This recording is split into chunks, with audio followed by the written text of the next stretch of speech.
Namo tassa bhagavato arahato samma sambuddhassa. Namo tassa bhagavato arahato samma sambuddhassa. Namo tassa bhagavato arahato samma sambuddhassa.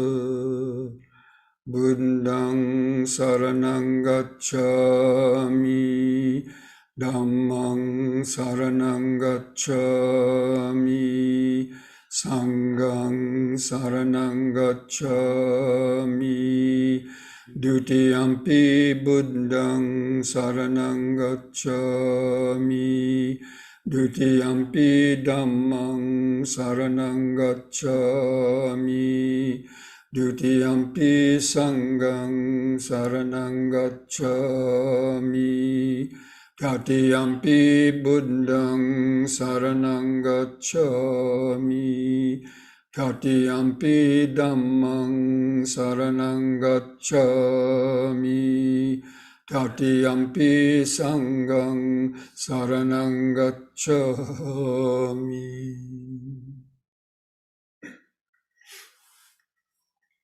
Welcome, friends, to this Wednesday evening Dhamma program. And I hope you are able to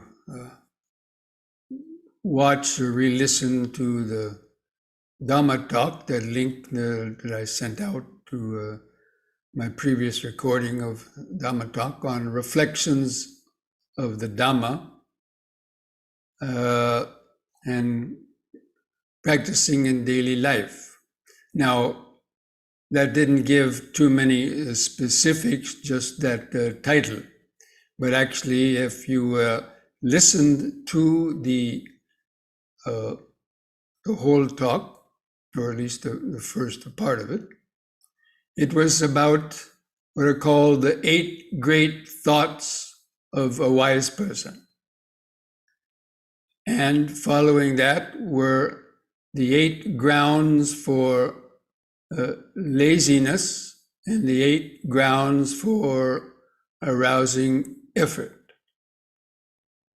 Now, so this is what I wanted to review now, and then see if there's any questions. Nobody had sent me in any questions by email.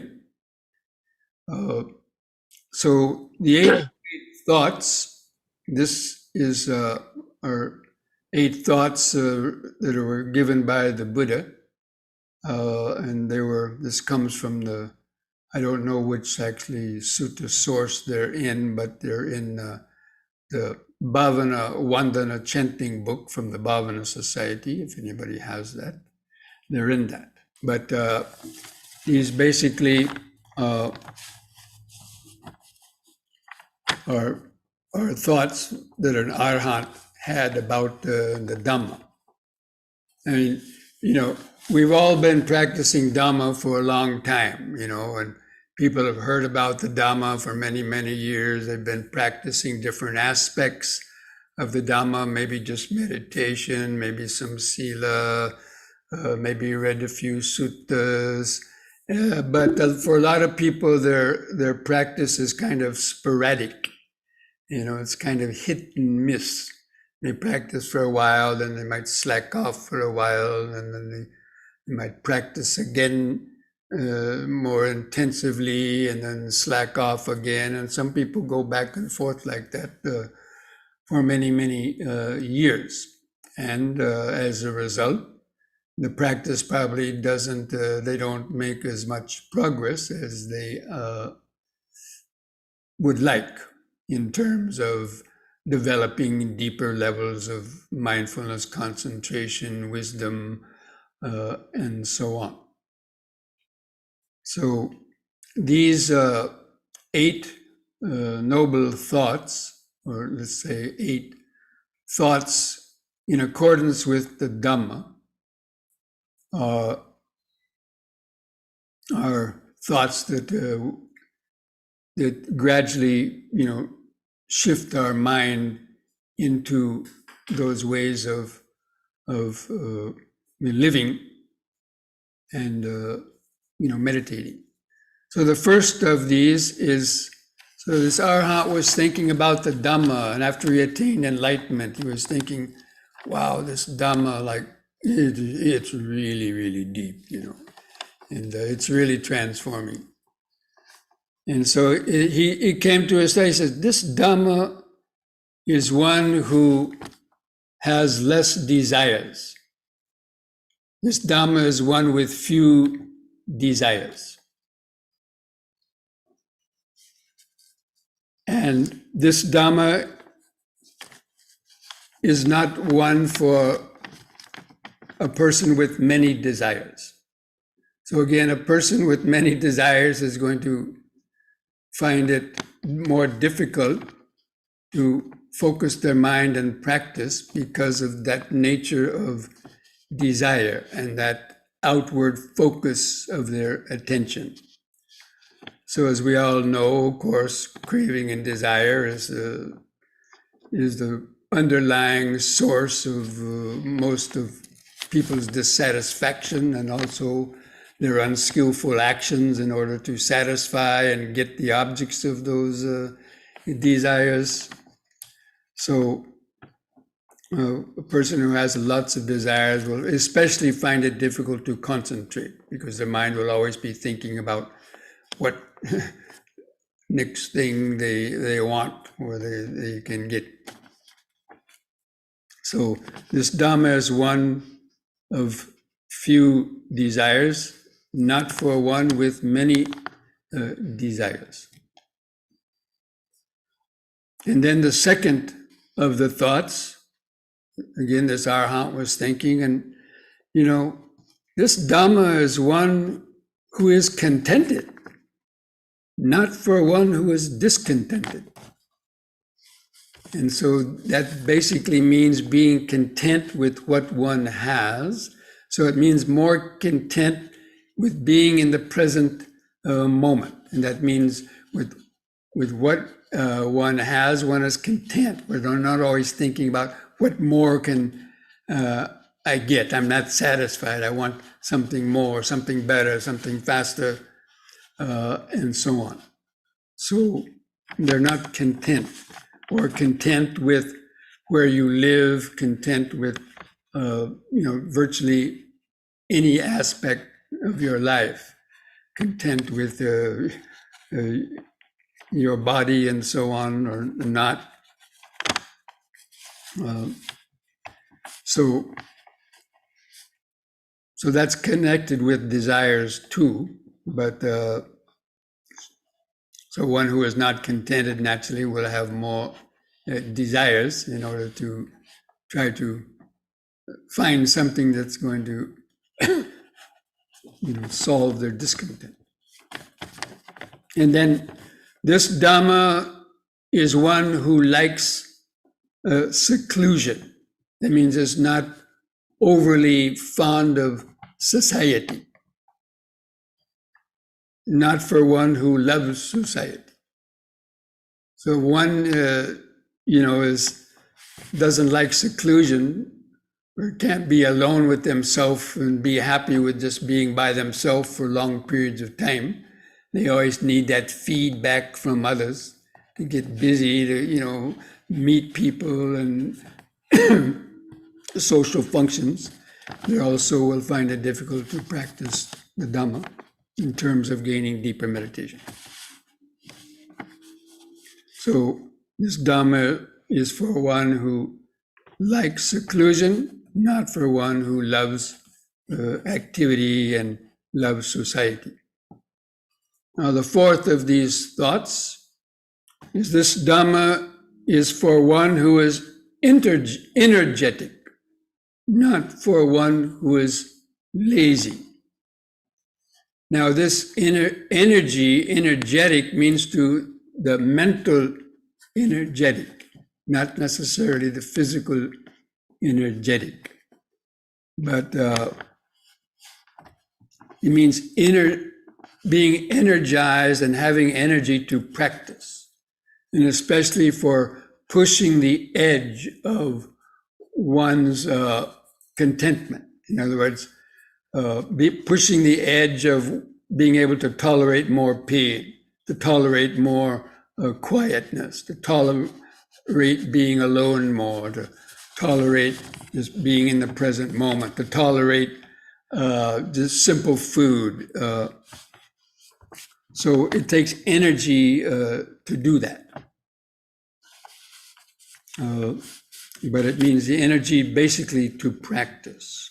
Of course, that does take physical energy too, like the energy to sit straight in meditation, not one who wants to slouch because their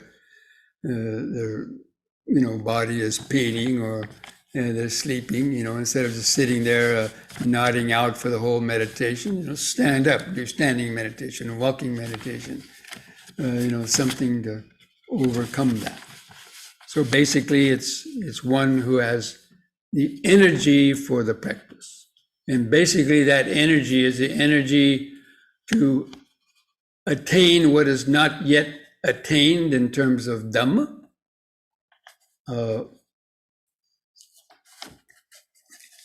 And doing what is wholesome and abandoning the unwholesome. So this Dhamma is for one who is energetic, not for one who is lazy in that regard of practicing the Dhamma. And the fifth of these thoughts is this Dhamma is one who is mindful, not for one who is unmindful. So now we understand that mindfulness is the underlying and the beginning and underlying practice of the Dhamma. And again, it's being mindful of the Dhamma and being mindful of what is wholesome, being mindful of what is unwholesome. And it means being mindful of, of the Eightfold Path. So that's in connection with the energy also. It's that mindfulness that gives you the energy to practice. But, a lot of people, they like to be unmindful, or forgetful. And, I forgot to meditate this morning. I forgot to read a sutta this morning, and so on. So that mindfulness is connected with the energy and is also connected with overcoming discontentment. The sixth one of these is this Dhamma is for one who is composed. That means more inwardly relaxed and tranquil, not for one who is agitated or restless. Because it's only one who is composed and relaxed that is going to be able to then develop their meditation in a deeper way. One who is, one who is composed, that's sort of the opposite again of the contentment or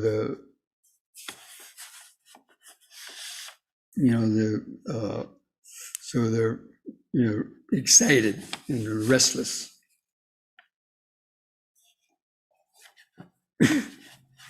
The seventh of these thoughts is, this Dhamma is one who is wise, not for one who is unwise. Now, of course, it takes time to become wise.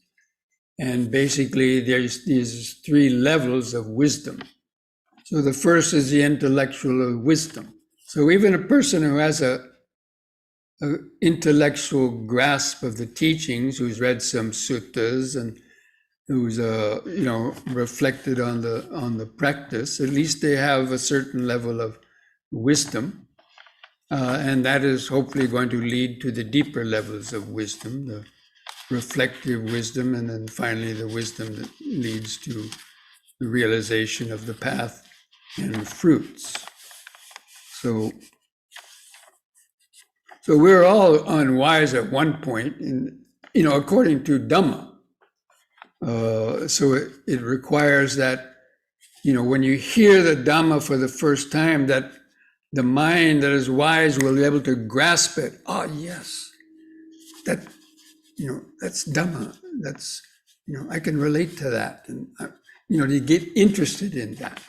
A lot of people hear that, Four Noble Truths, what is this? Overcoming desire and suffering. And, their mind can't grasp it. So that's why this Dhamma is one who, when they hear the Dhamma, they can understand it, and it pricks their interest to want them to study more and more, and which leads to deeper and deeper levels of wisdom, and the happiness, the joy and the happiness that comes out of that wisdom. So the eighth of these thoughts, the last one, is this Dhamma is for one who delights in freedom from impediments. Freedom from impediments. So I said the word delights. You go, oh, we can actually delight in something? Yes, we delight in the freedom from impediments. That means delighted when your mind is no longer harassed by hindrances and by the fetters. When you experience those things going down, you delight in that. And that's what helps to stimulate you to continue practicing. This Dhamma is not for one who delights in impediments. And impediments are basically all of the above things that we're mentioning, like delighting in society, delighting in more and more sense desires, being, always busy and agitated. Okay, so these are the 8 noble thoughts. So these things are also good to reflect on in the daily life. And, from time to time, ask yourself, are these things, are you working towards, these, developing these wholesome qualities? Okay, now, having gone over those 8 thoughts,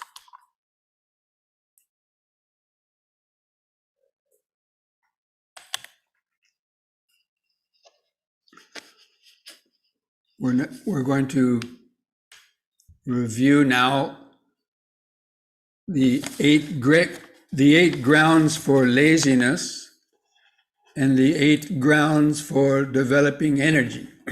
So these 2 things are connected. The 8 thoughts of the Dhamma, and then these, because the whole Dhamma is about abandoning the unwholesome karma and the wrong views, and abandoning, observing precepts and so on. And it takes a lot of energy to do that. But anyway, so I'm going to just sort of review these 8 grounds for laziness and the 8 grounds for developing energy. These are found in the Anguttara Nikaya, in the Book of the Eights, this sutta. So it seems that in the sutra it says, it talks about, monks, but, it could also be relevant for and applied to lay people in their own life too. And to see if any of these things might, you might have some experience with some of these things. So the first one is, there's a person who has some work to do. And then he says, well, I have some work I've got to do. Let me lie down and take a rest. And so they skip their meditation practice. So they, instead of meditating, they lay down and rest. thinking they're going to get up and meditate, but then naturally they oversleep, and then when they do get up, there's some other important thing that they have to do, and they miss their meditation. And then the second ground is, after finishing the work, the person then says, "Oh, now I'm tired. Let me lay down and sleep," missing the meditation again. And they do not arouse the energy to attain the unattained. So these are the first two grounds for laziness. Then the third and the fourth grounds are, there's a journey to take. One says, "Oh, I have to take a journey." Maybe you have to drive a few hours somewhere, or take a journey. And so you think, well, before I take this journey, I better lay down and rest. Instead of meditating, they lay down and rest, or they fall asleep, and then they get up, and then it's time to start the journey. They miss their meditation. Or after finishing the journey, then they say, "Oh, I've just finished this journey. I just drove 6 or 8 hours. Let me, lay down and rest." And so they lay down and fall asleep and miss the meditation period. And when they get up, then there's always something else to do that, they keep missing the meditation period. And so they don't arouse the energy to do the needful to attain the unattained, or at least to develop their meditation practice. Then the fifth and sixth ground is, this is referring to monks who used to go out on their alms round to collect food. So sometimes they might go to some houses and they wouldn't get a lot of food. They wouldn't get enough food to eat. So they think, "Oh, I couldn't get enough sufficient food. So I'm tired. So let me lay down." So they lay down and go to sleep and sleep through their meditation period. Or having collected a lot of food, they eat too much. And their belly's full and they feel like a bag of soaked beans. So because of that, they lay down and fall asleep and sleep through their meditation period. And so they do not arouse the energy to attain the unattained. And then the last pair is, one comes down with an illness,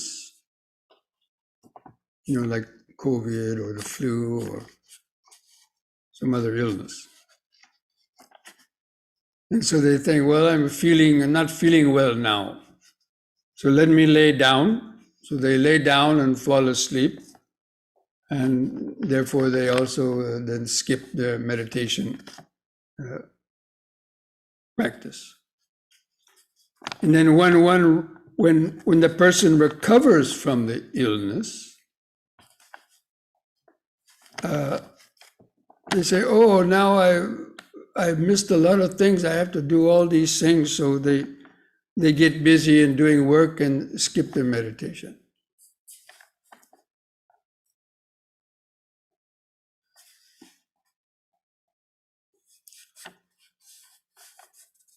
Now, so those are the 8 grounds for laziness, or let's say anyway, maybe not call it laziness, but let's say the 8 grounds for, not developing deepening your ability to meditate, deepening your mindfulness and concentration. and developing that energy for the practice. Because the mind is always making excuses. Now, apart from these 8, I suppose people could probably come up with a lot of other examples of how they have skipped their meditation periods. Now, we know that once in a while something happens, you might miss a meditation period, but just talking about people that are continually making excuses, and their meditation gradually, goes from maybe meditating twice a day to once a day, and then once every other day, and then once in 3 days, once in 4 days, once a week, and so on. I think everybody might have had some, experience with that at one time or another in their practice. Okay. Anyway, so now the 8 grounds for arousing energy. So it lists those same 4 activities, but kind of the opposite. So the energetic person, they also have some work to do, and they do the work. But after, even though he might be tired, he sits down to meditate anyway. And he doesn't, even though he's sitting there and maybe he's partly sleepy, at least he makes the effort to meditate, and at least he sits in the correct posture, and keeps his leg muscles conditioned, sitting in the whatever half lotus or full lotus, and so on.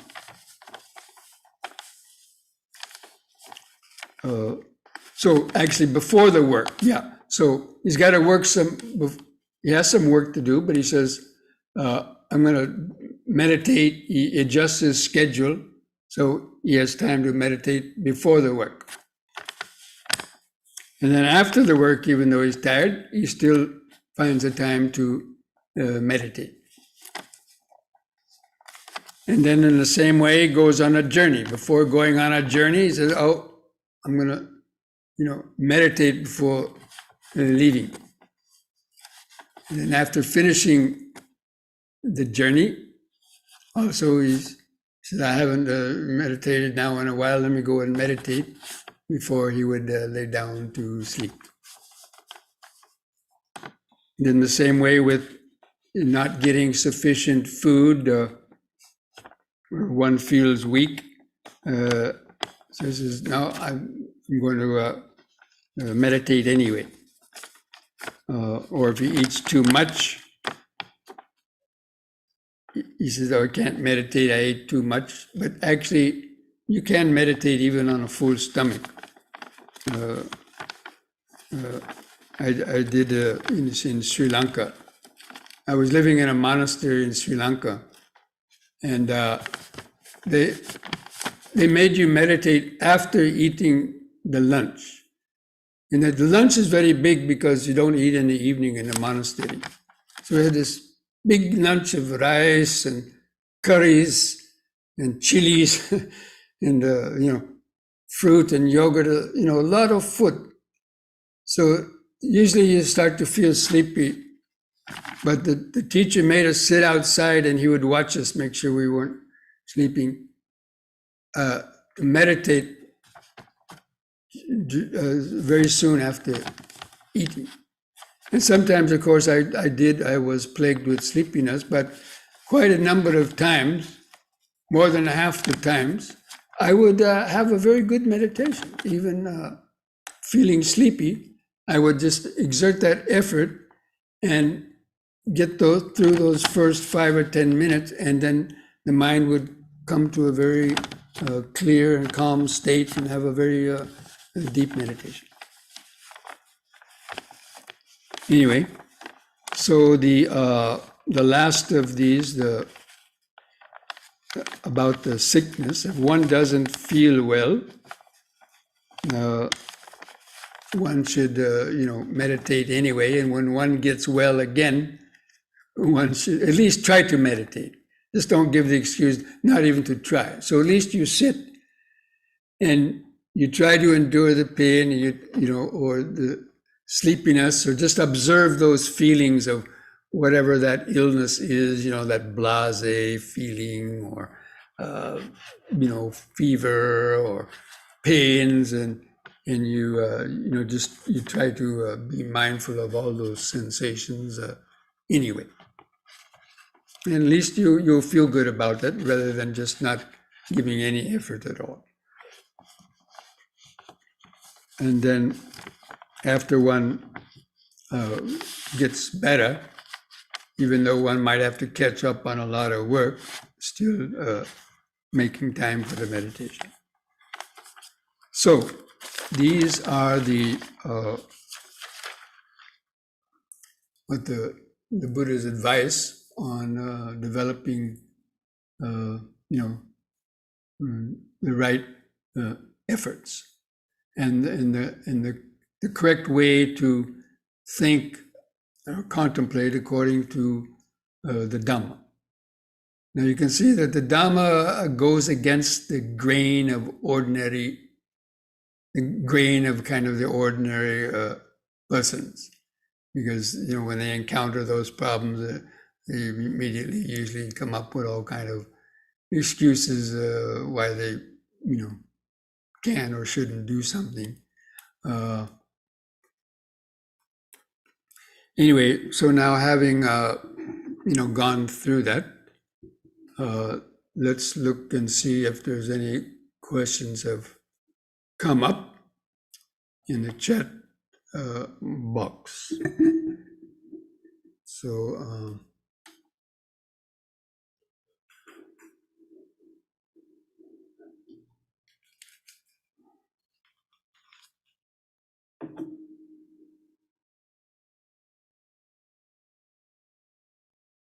So this question, could you explain again reality at initial sensory impingement and the technique or example to experience in daily life? Well, let's first let's look at these questions that pertain to the sutta that we were just looking at. So while it's still fresh in the mind, we'll come back to that.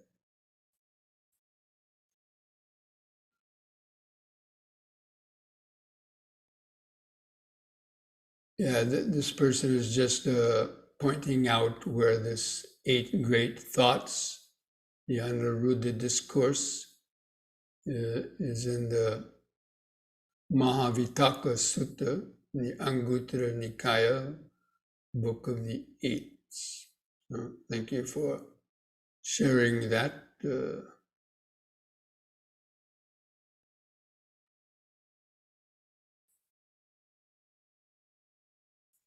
The second one, you're talking about an important sutta in the Book of the Eights.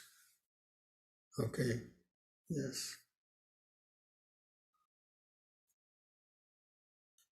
While understanding, perhaps it helps to build confidence. As you say, don't hope for some quick contention. So, yeah, the Book of the Eights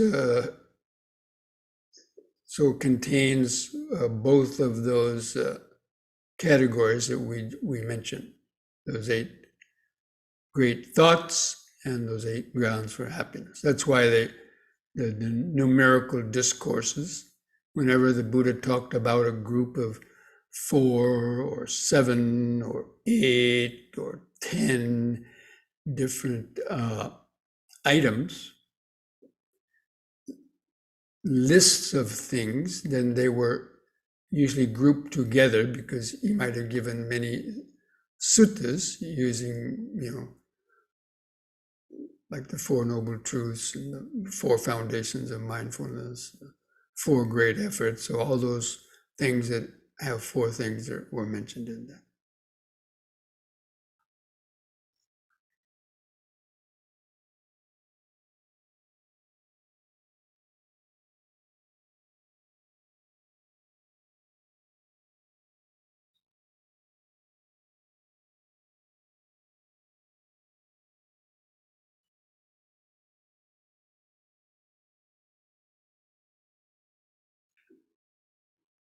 Okay, so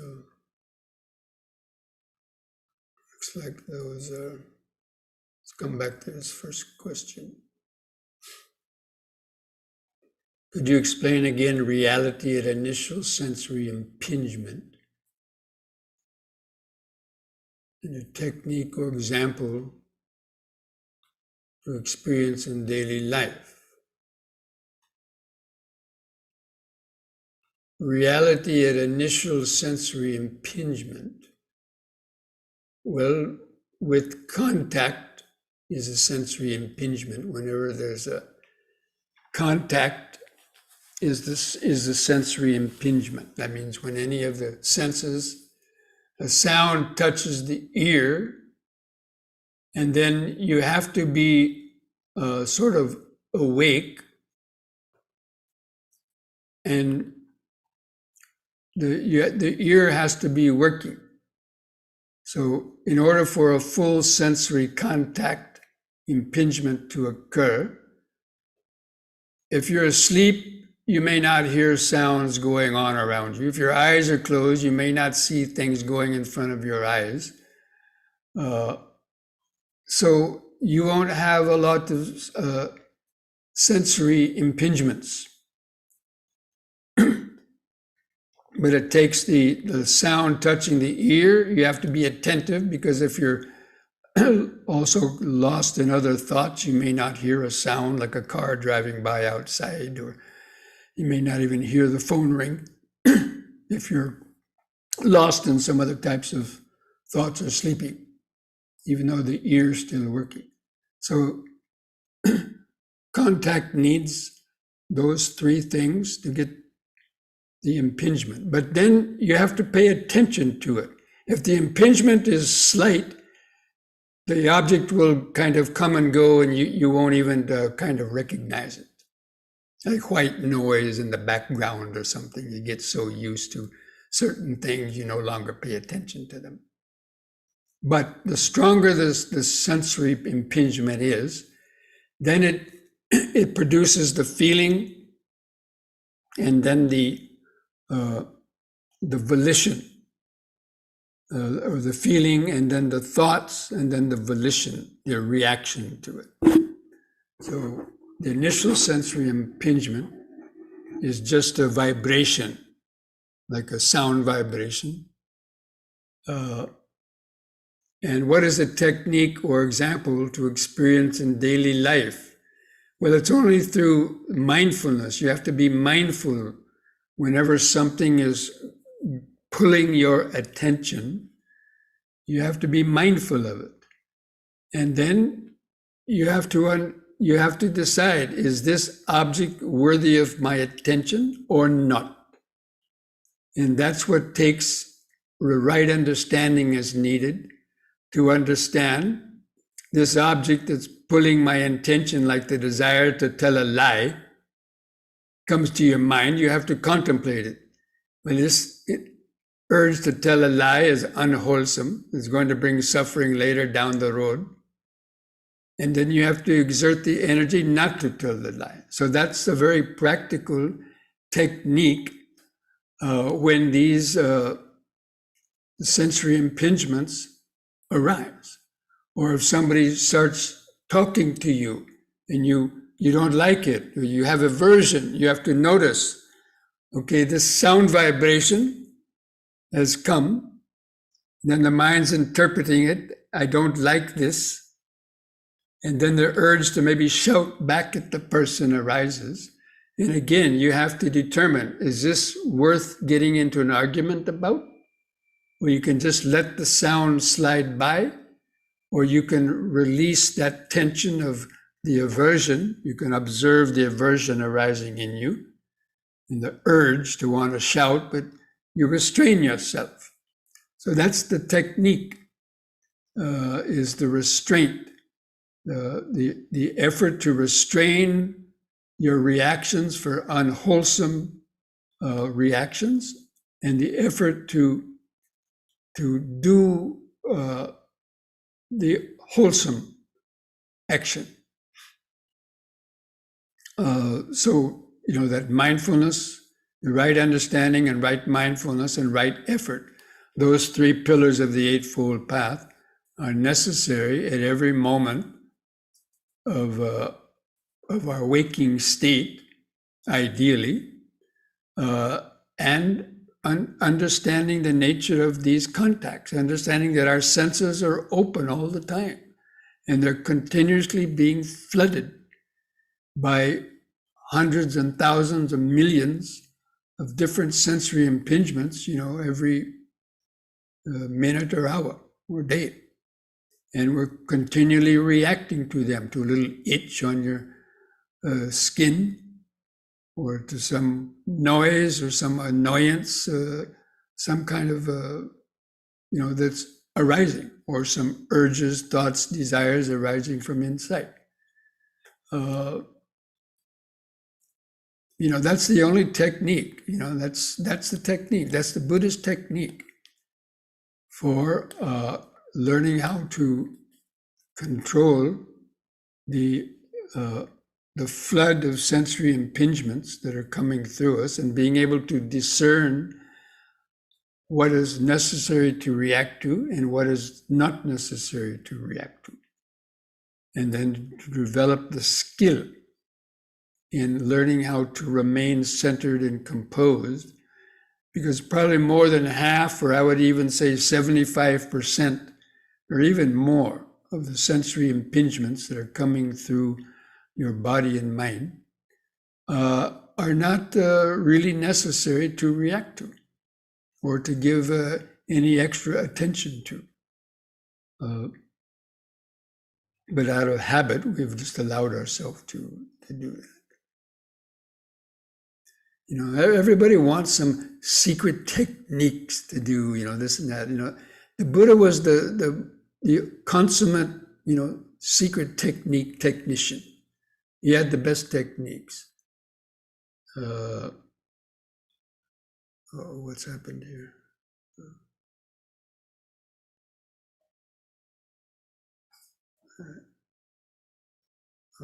Back there. Okay, anyway, friends, that looks like that was the last of these questions. Okay, there's one other last question down here. What do you think of meditating one long session per day as opposed to two shorter ones? I find that I'm more likely to actually commit to a single longer session. Well, I would say to do both. Sometimes do a longer session, sometimes do two shorter ones. But each person is going to find that one of those ways will work better for them. Now, you just stated that you find that you're more likely to or commit to a single longer session. But if you wind up falling asleep in that longer session, like halfway through it, then that longer session is not necessarily going to be that beneficial. But if you find the longer session gets you deeper into deeper state of concentration and deeper insights, then that's good. Then you can stay with that as opposed to two shorter sessions. If you're the kind of person that needs more than 30 minutes to, let's say, reach the state of, access concentration, or anyway, some good degree of tranquility, then yes, you shouldn't cut the meditation short, keep going longer. But if you're kind of a person who always tends to go to sleep after 30 minutes, or get maybe too much pain, and then maybe do two shorter sessions. Now, the 2 sessions a day is usually recommended, because whatever you do in the morning will probably, the benefits of doing a morning meditation probably would wear off by the time noontime comes around, or by the time, the afternoon.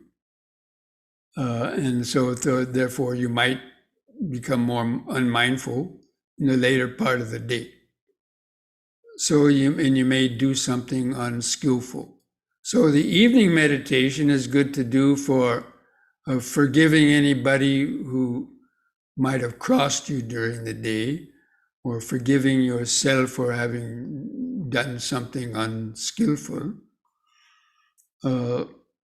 or to also to practice forgiveness to others, and to practice metta, sending out metta.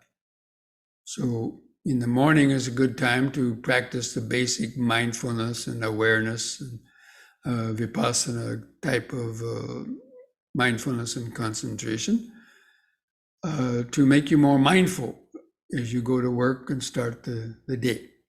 But in the evening, especially if you tend to having, done some unskillful things, then the evening meditation is good to do to help relieve any bad memories in your mind, to forgive and forget, and to send out metta. So hopefully then you would sleep better. So, again, in different times might be differently. So, but if you're having a good meditation, you shouldn't think you should stop the meditation just because you think you're only meditating 30 minutes. If you don't have any pressing things to do, continue meditating longer.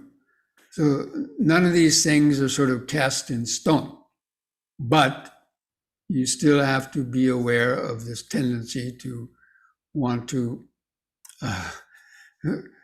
find excuses why to skip one meditation period, or to cut short some meditation period. Okay. Bhante, may I ask a question about what you had spoken earlier about the sutta, solitude versus liking society?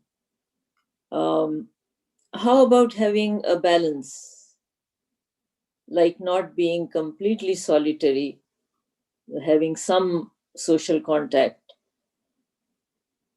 I feel that in my case that works better than just, being completely alone all day long. No, well, this idea about one who likes seclusion doesn't mean one going to stay in seclusion all the time.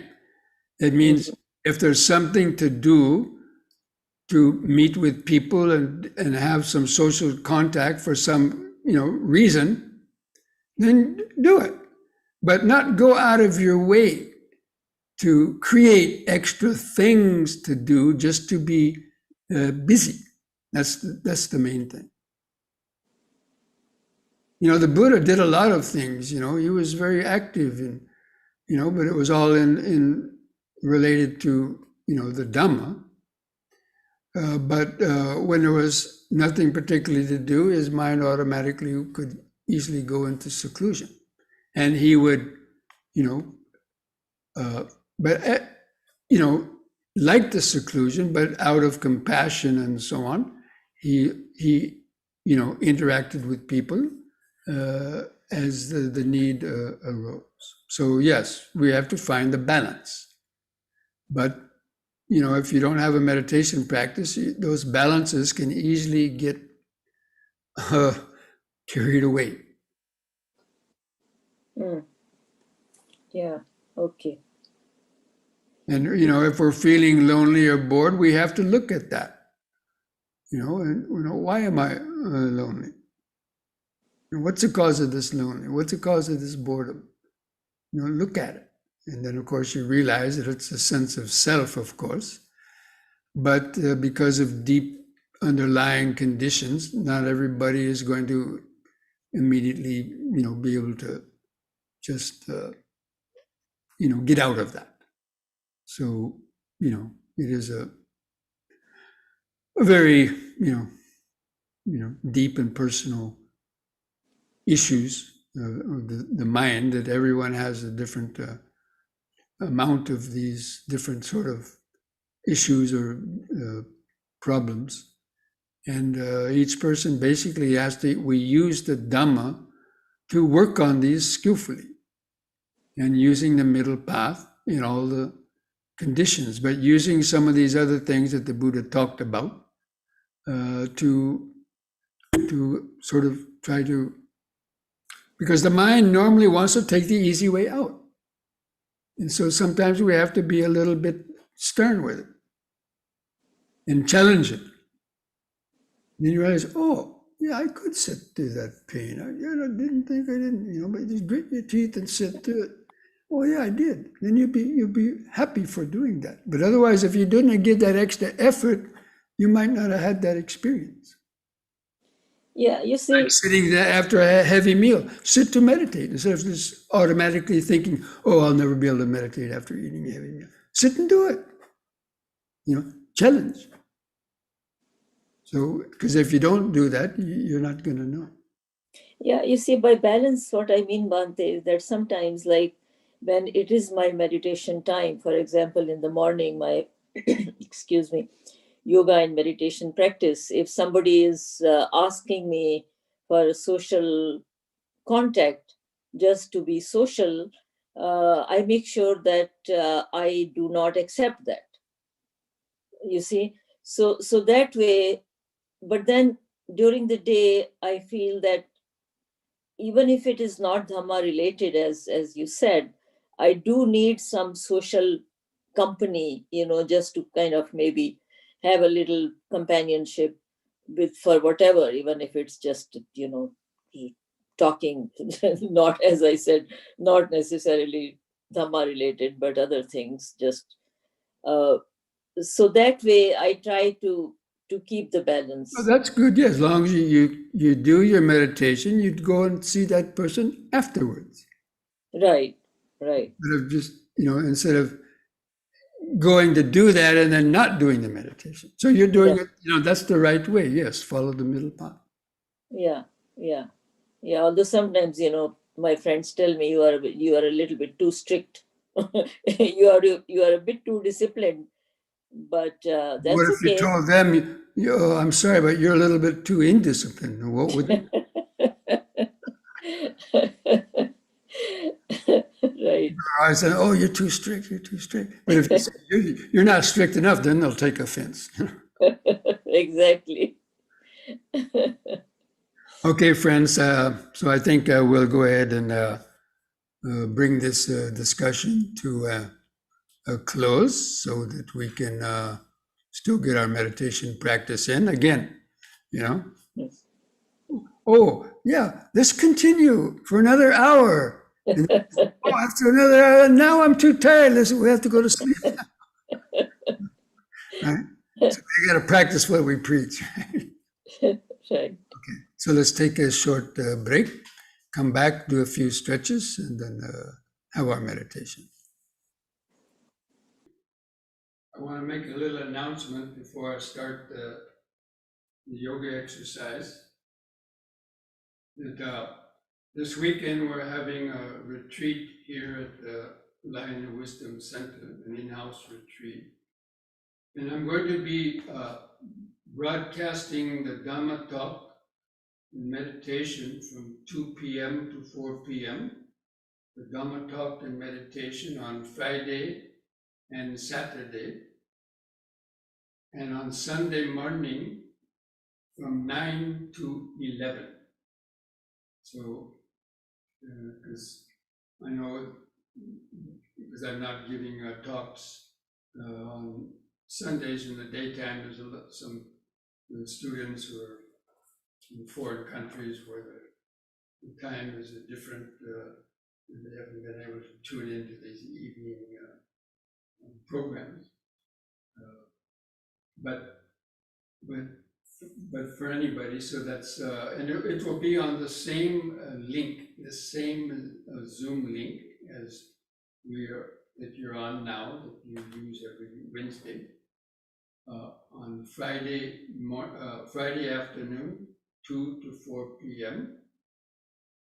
and Saturday, 2 to 4 p.m. and Sunday morning, the closing meditation and Dhamma talk from about 9 in the morning to 11. Now I hope I'll send that little announcement out hopefully by tomorrow on the mailing list too, but I just wanted to mention that now for those of you who might like to join in on this coming Friday, Saturday, and Sunday morning. Okay. So now, just stand straight, gently close your eyes, relax your arms and hands at the side. Begin some deep, slow breathing, holding the air in the lungs 2 or 3 seconds, and slowly breathing out. Just take a few more deep, slow breaths, cultivating this mindfulness. Breathing in, letting go of the past and future. Breathing out, standing here and now. Breathing in, letting go of the past and future. Breathing out, standing here and now. Breathing in, feeling the whole body.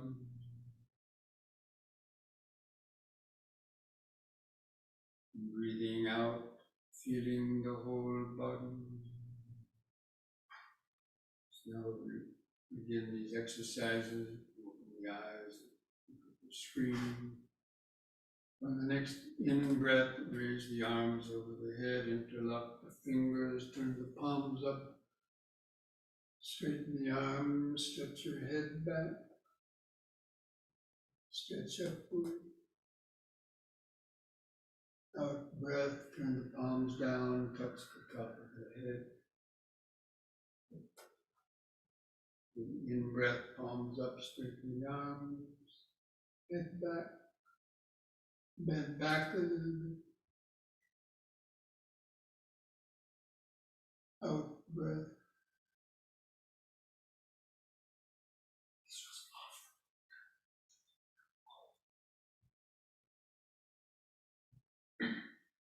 Once more. I'm sorry, I had the microphone off. Couldn't hear before. Release the fingers, arms back to the side.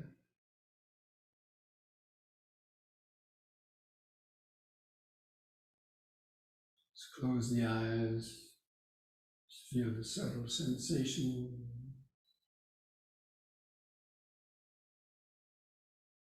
Feel the feet pressing the floor.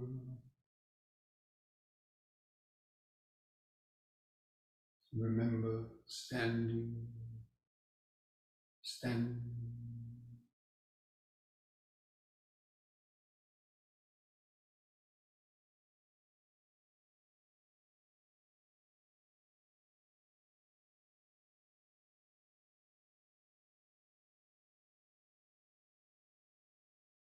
And the next in breath, push up on the toes, arms over the head in this way, face the hands toward each other and stretch up.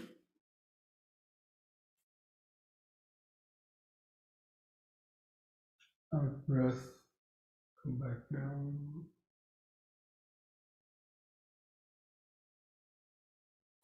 Use the breath to help lift up the body.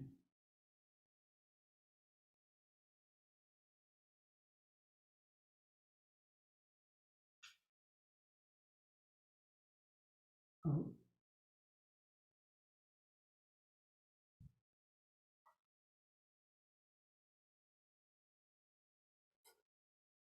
In.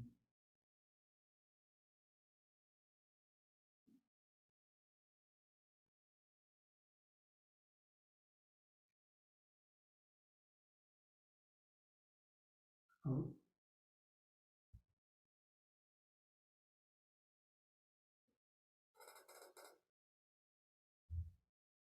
Close the eyes, feel the eyes in the socket.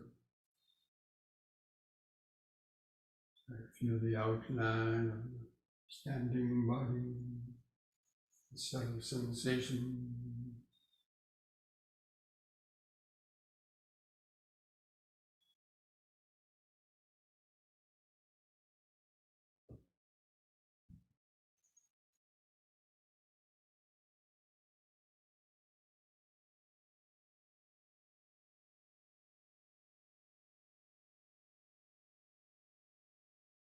Now spread the feet apart. Do twisting from right to left, holding the arms out. Breathe in. With the out breath, twist to the right. Keep the eyes focused on the hand going back.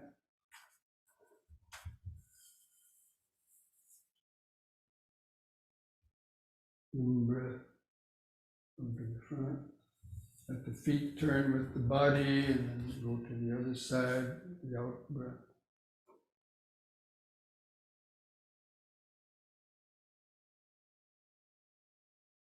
In breath. Just continue alternating sides, out breath to the right.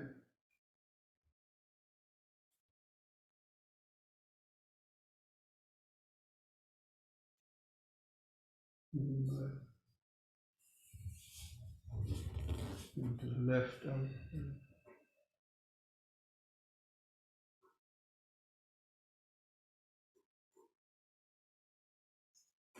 Once more to each side.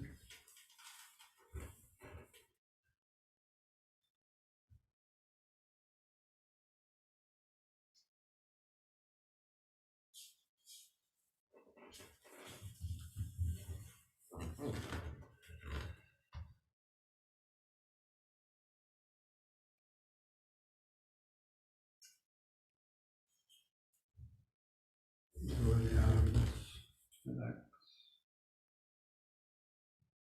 Close the eyes, feel those increased sensation.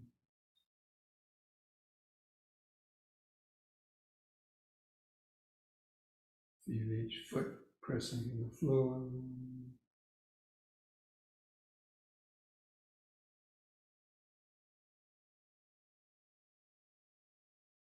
Present moment awareness, grounded in the body.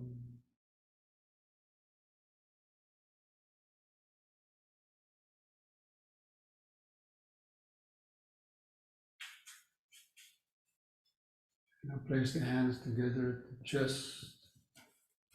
In breath, hands over the head. Out breath, hands to the chest and bend the knees and lower down.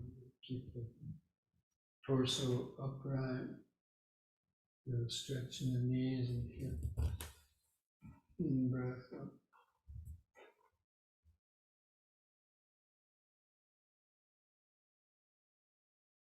Out breath.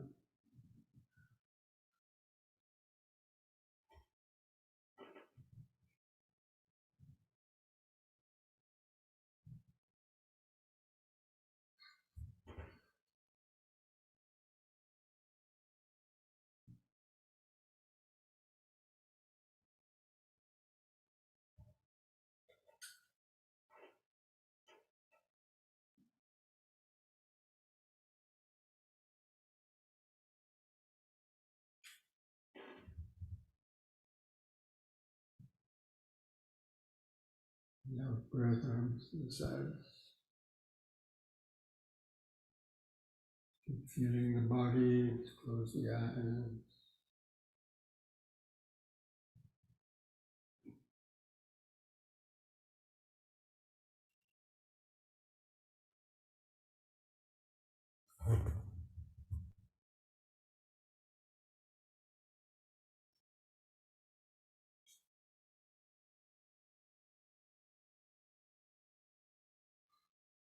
Now bring the legs back together.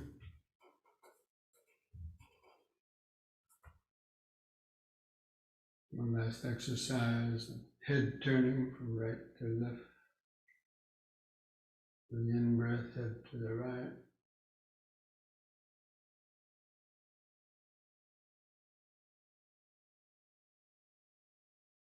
Out-breath, left.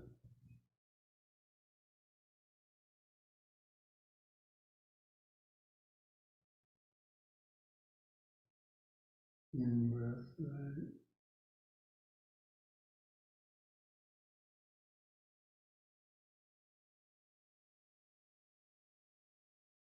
Left.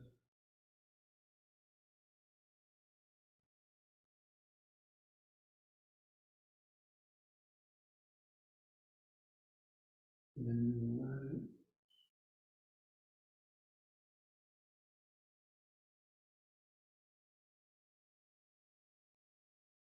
Out.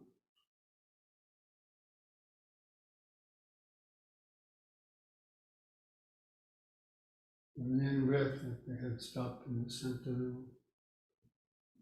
Feel the whole body. Feel subtle vibration.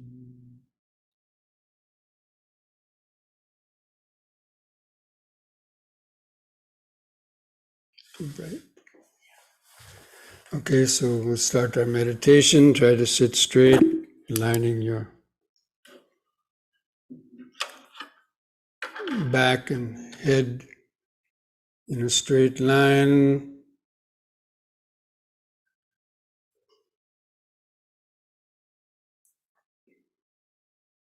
Just gently close your eyes.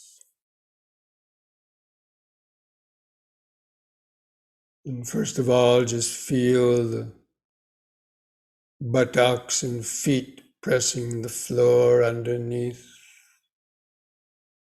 Feel that weight of the body pressing the floor.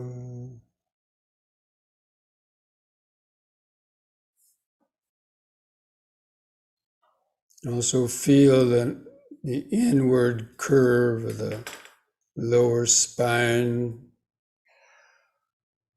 Kind of feel that inward arch of the lower spine, knowing that supports the weight of the upper body.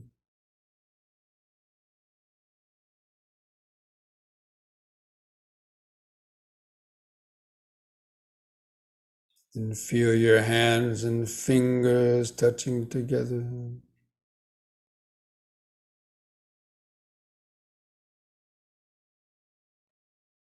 Try to feel the subtle pulsations, sensations, the hands and fingers.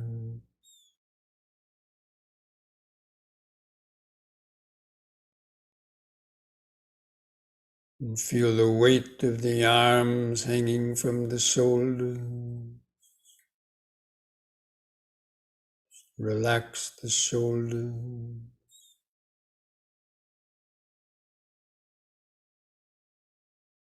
Feel where the clothing touches the skin of the shoulder.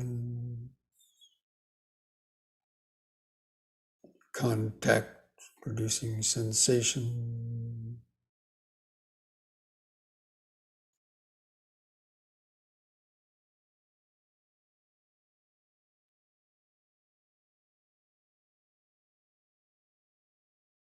And feel the head balanced on top.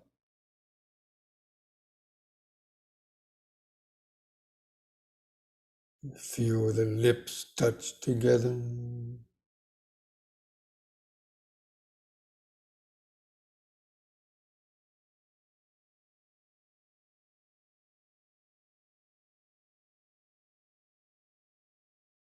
Feel other sensations on the face, little prickling sensation.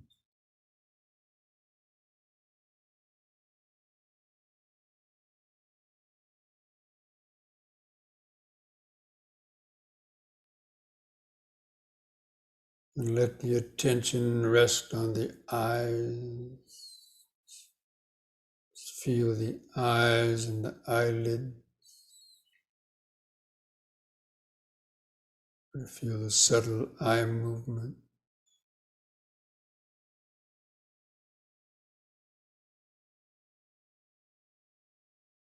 Sort of just watching the eyes sitting there in your socket,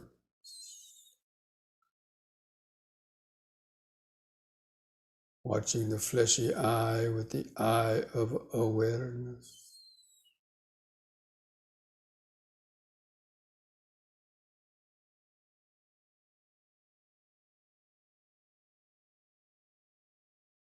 From that point behind the eyes, try to feel the outline of the whole body,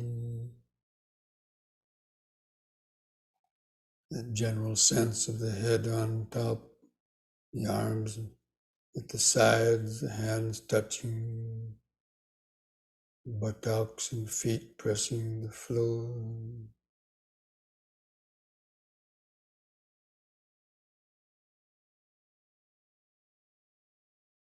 Just be aware of sitting. You can kind of just watch the sitting body with that eye of awareness.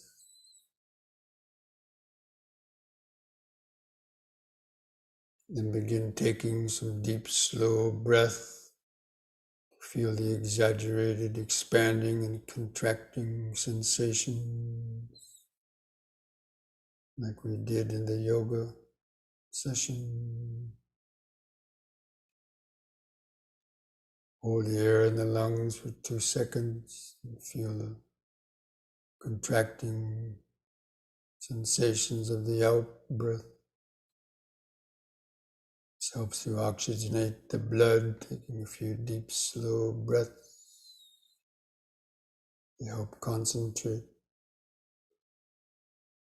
Let's take a few more deep breaths, cultivating this mindfulness of breathing in, letting go of the past and future.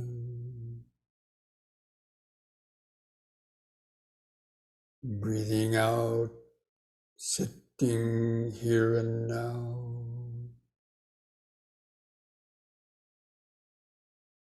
Breathing in, letting go of the past and future.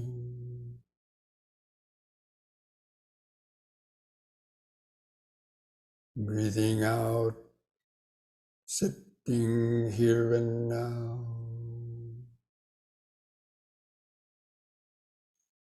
Breathing in, feeling the whole body.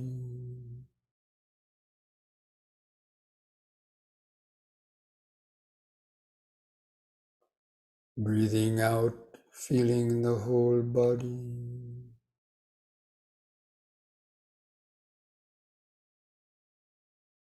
Now we're going to count the breaths from 1 to 10. Try to develop a more continuous concentration on the breathing. With the next expanding in breath, mentally count 1. Hold the breath in 1 or 2 seconds. With the contracting out breath, also count 1. Feel the last bit of air go out. Next expanding in breath, 2.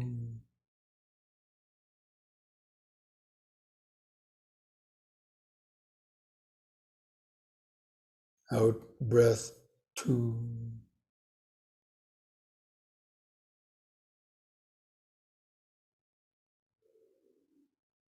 In 3.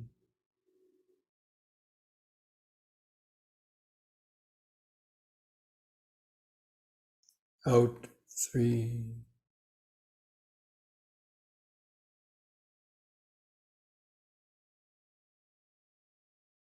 In 4.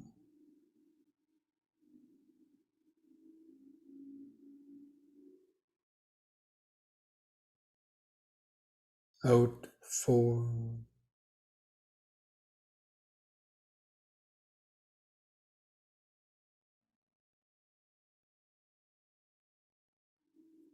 In 5.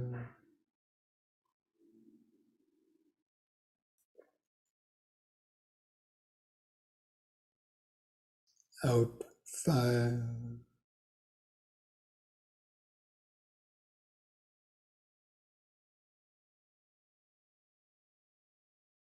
in 6,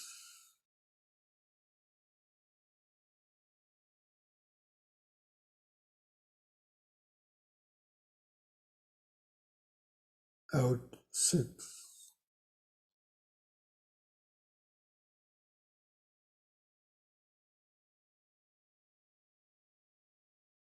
in 7,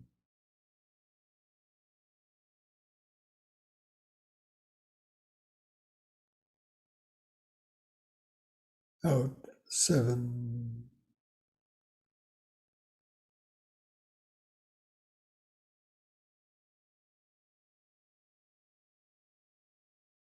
in 8,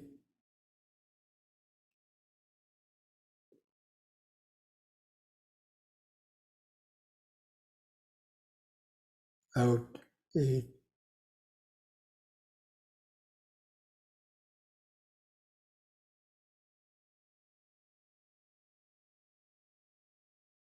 in 9,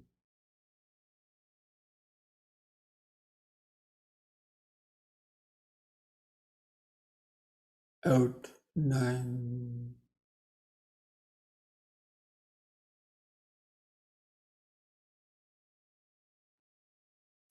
in 10,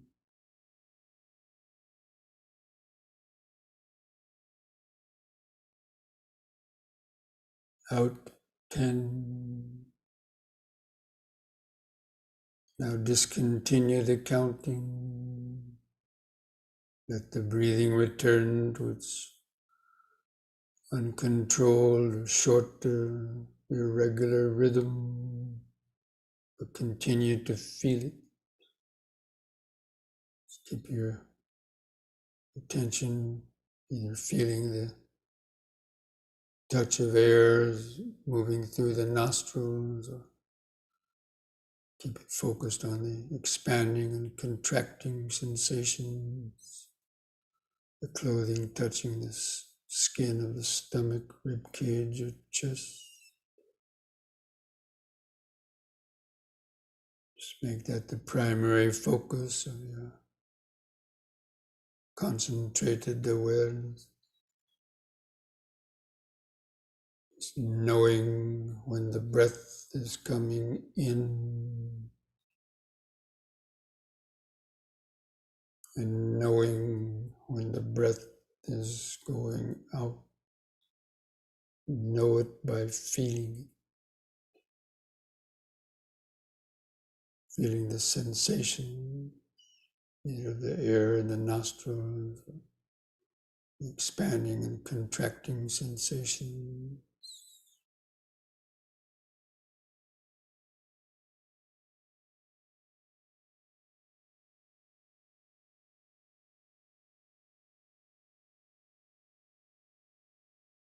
If it helps you to concentrate, you can use the brief mental reminders of in, sitting,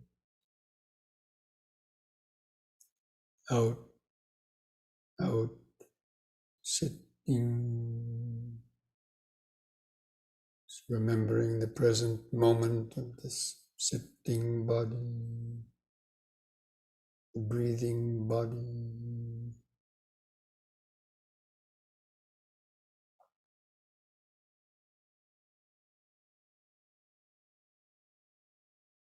Try to get the feeling of being a scientist sitting in the laboratory, looking down through the microscope. Bring those sensations into clear focus.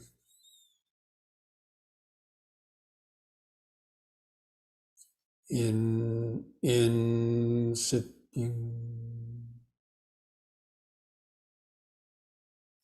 out, out, sitting. The brief pauses between the breaths. Feel the outline of the sitting body.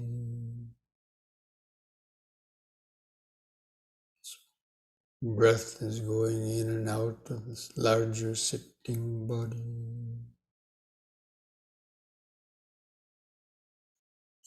In, sitting,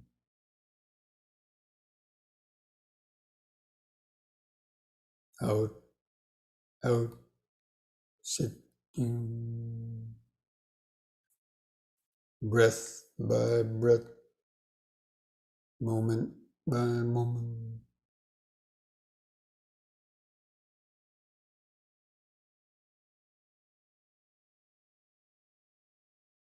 Try to feel the 4 phases of each breath cycle, expanding incoming breath and the brief pause, contracting outgoing breath in the brief pause. It's important to notice the brief pauses between the breaths, even if it's just a fraction of a second.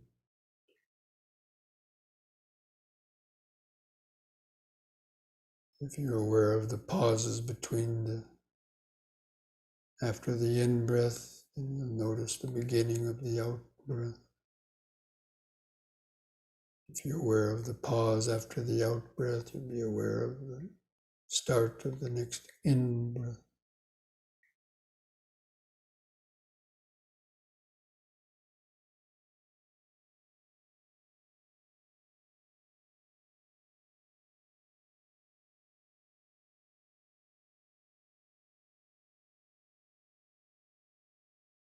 That's called connecting the breath. Pauses between the in and out breaths connects the one to the next one. So you get an unbroken cycle of attention.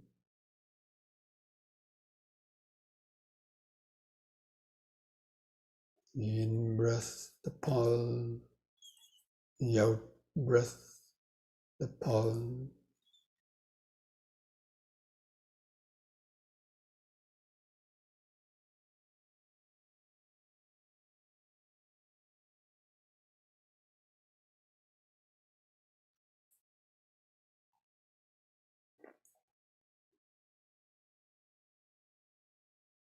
At the same time as developing this concentration, be alert for any of the hindrances arising, especially wandering thought.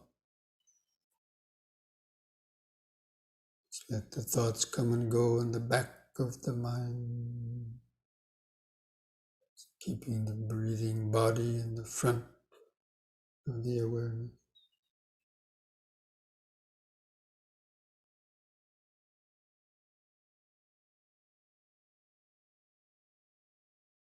So in the pauses between the breaths, checking the posture, body is slouching, mindfully straighten back up.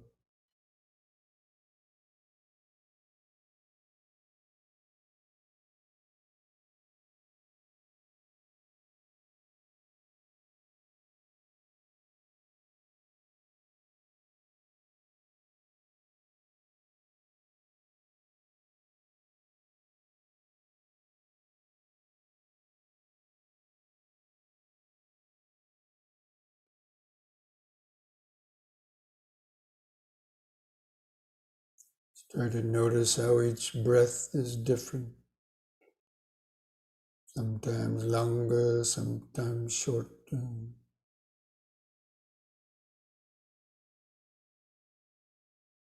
Sometimes the in-breath is longer than the out-breath, and the out-breath is longer than the in-breath.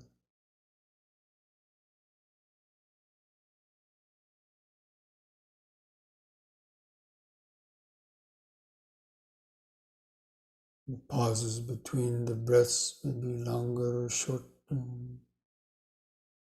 It's always changing.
The mind gets caught up in thinking, recognize it as thinking.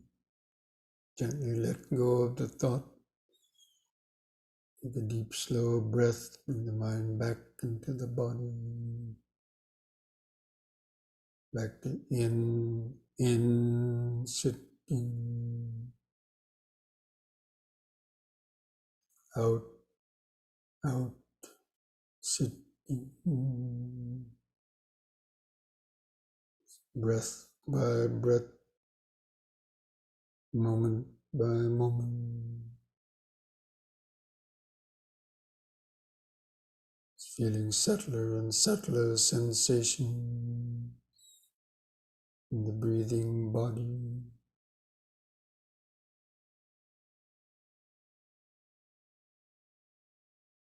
The mind becomes more concentrated. Be alert for other sensations arising and vanishing in and around. Breathing awareness.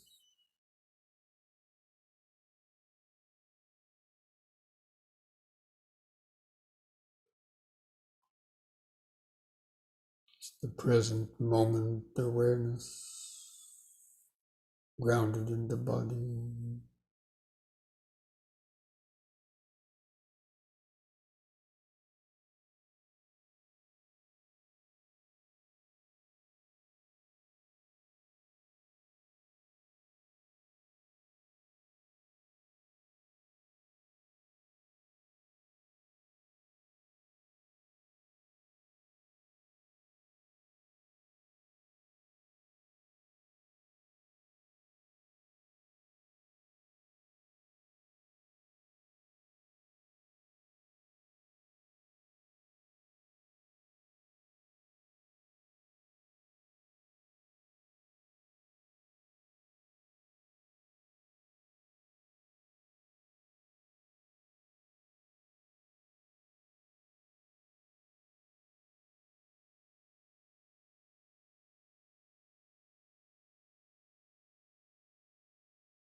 The mind has become calm and more concentrated. Just open up to the flow of impermanence.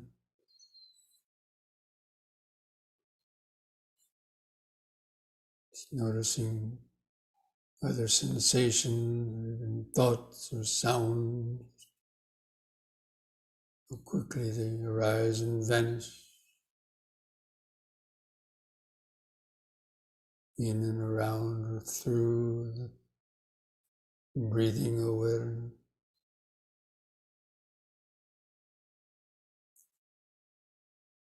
It's breathing in, contemplating impermanence.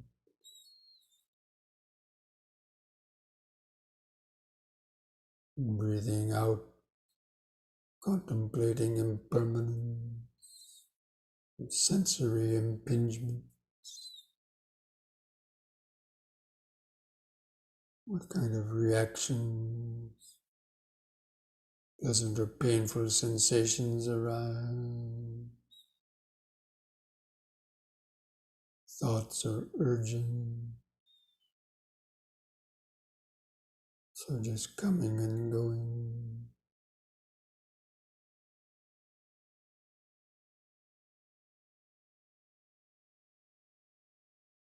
In and through the breathing awareness.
If the mind is feeling a little drowsy or there's too many thoughts, you come back and take a few deep, slow breaths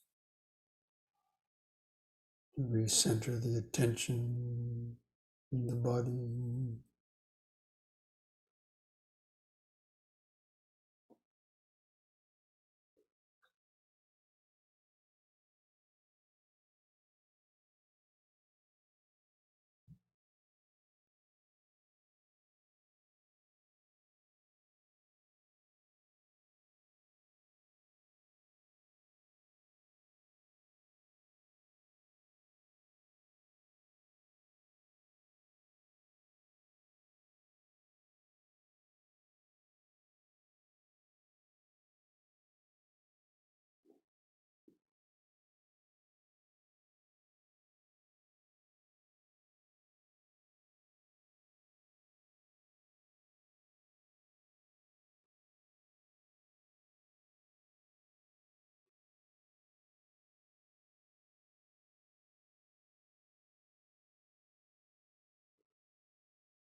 Keep turning up the power of the mental microscope to notice more and subtler sensation, be able to identify the aggregates of material vibration, pleasant or painful feeling, perception, thought, urging,